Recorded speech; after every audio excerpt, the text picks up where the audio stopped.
काल आमचे दैवत सुशीलकुमार शिंदेसाहेब, सोलापूरच्या लोकप्रिय खासदार माननीय प्रणिताई शिंदे यांच्यावर सोलापूरच्या शिवसेनेचे उपनेते शरद कोरे यांनी एकेरी भाषा केली व त्यांच्या गाडीची तोडफोड करण्याची भाषा केली। आज मी तुम्हाला सांगतो, सोलापूर शहर दक्षिणची जागेचा विषय आला तर सुशीलकुमार शिंदेसाहेब त्या जागेवर मुख्यमंत्री झाले, त्या ठिकाणी आनंदराव देवकर आमदार झाले, दिलीपराव माने मालक त्या ठिकाणी आमदार झाले।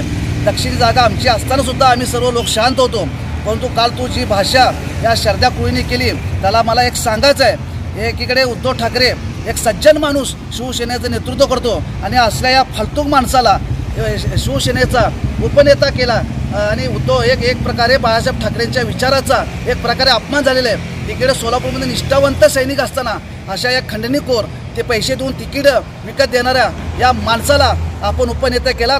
यामध्ये शिवसेनेची खूप मोठी शोकांतिका आहे।